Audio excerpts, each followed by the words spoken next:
Okay, so in the last video, we went over the cranial bones and the features of the cranial bones. And in this video, we're going to be doing the facial bones and their features. So where I'm going to start? I'm going to start right here on the bridge of the nose. So here was the crack between the frontal bone and the nose. There are two tiny little bones in here. Kind of hard to see the dividers on the video.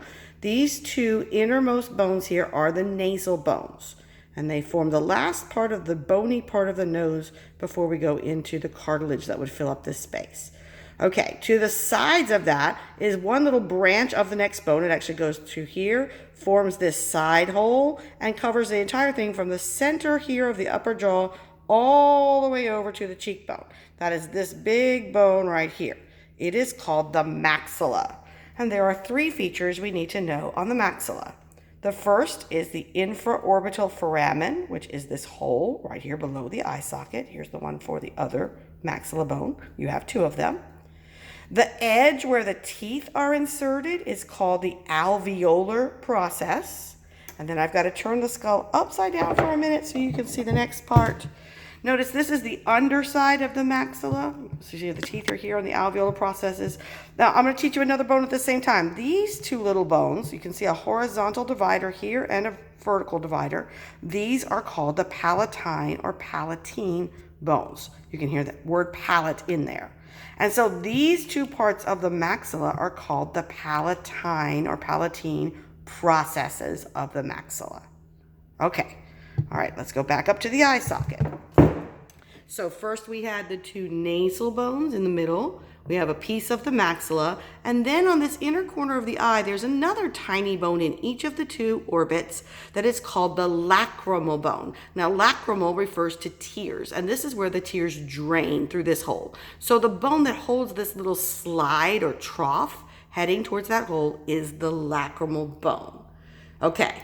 The next one, we have to look inside the nose. So on the outer sides of each of the two nostrils is a curled bone there and there. Those are called the inferior nasal concha bones. I already mentioned in the last video that the divider on the bottom half of the nasal passage is called the vomer.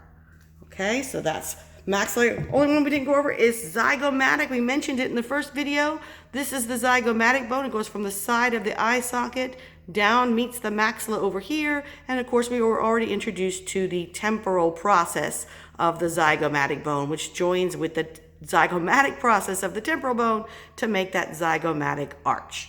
Okay, so we have one more bone, just one of the skull, and it is right here. This is the mandible lower jaw. Okay, lower jaw is the mandible. So the main part of the bone, all of this and this and this and this is called the body of the mandible.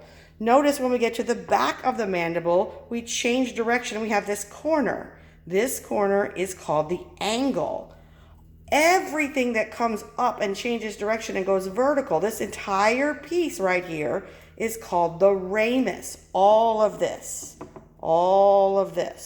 Now, at the top of the ramus are three structures: the coronoid process, the mandibular notch, and this whole thing here is called the mandibular condyle, and the smooth round part of the top is called the head of the mandibular condyle. Now, when the mandibular condyle is in the mandibular fossa of the temporal bone, then we can call it the TMJ or temporomandibular joint.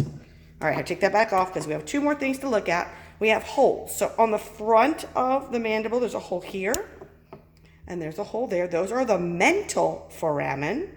And finally, inside the back, it's kind of hard to see. It's right here on this side, and right in here on this side. That is the mandibular foramen. So those are the parts of the mandible.